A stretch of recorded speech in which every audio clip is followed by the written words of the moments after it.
అందరికీ నమస్కారం. Welcome to decode your skin. ఇవాళ మనము డాక్టర్ అడ్వైస్ చేయకుండా బయట దొరికే ప్రొడక్ట్స్ అప్లై చేయడం వలన ఏమవుతుందో చూద్దాం. ఇది ఫ్రీగా అవైలబుల్ అయ్యే ప్రోడక్ట్.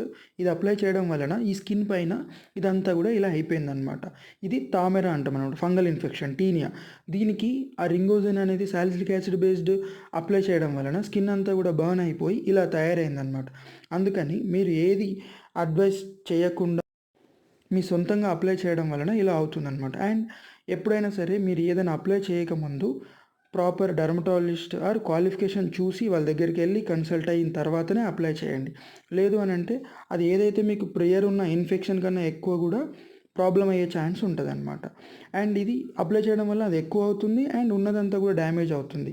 అండ్ ఇంకోటి ఏంటంటే ఎగ్జిమా వేరు అండ్ టీనియా తామెర ఫంగల్ ఇన్ఫెక్షన్ అనేది వేరు. ఇదేమో ఇన్ఫెక్షస్ కండిషన్, ఎగ్జిమా అనేది ఎలర్జిక్ కండిషన్. సో దట్ దీనికి వేరే ట్రీట్మెంట్ అవైలబుల్ ఉంటుంది అండ్ దానికి వేరే ట్రీట్మెంట్ అవైలబుల్ ఉంటుంది. అండ్ రీసెంట్గా కొత్తగా ఇప్పుడు మనకి బయటకు వచ్చిన ఏంటంటే ఇయర్ లోబ్ రిపేర్ అని చెప్పేసి బయట ఎవరినో కన్సల్ట్ అయ్యారు. వాళ్ళు ఏదో క్రీమ్ ఇచ్చారు.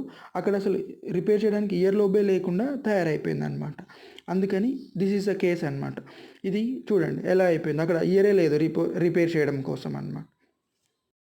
కొన్నిసార్లు బయట దొరికే ప్రొడక్ట్స్ అప్లై చేయడం వల్ల ఏమైందంటే ఇన్ఫెక్షన్ కానీ వేరే అదర్ కండిషన్స్ కూడా ఏమవుతాయంటే రెగ్యులర్ ట్రీట్మెంట్కి కూడా రెసిస్టెంట్ అయిపోతుంది. సో దట్ ఏది పడితే అది అప్లై చేయకుండా ఏదైనా అప్లై చేయాలనుకున్నా ఏదైనా సరే కన్సల్ట్ యువర్ డర్మటాలజిస్ట్.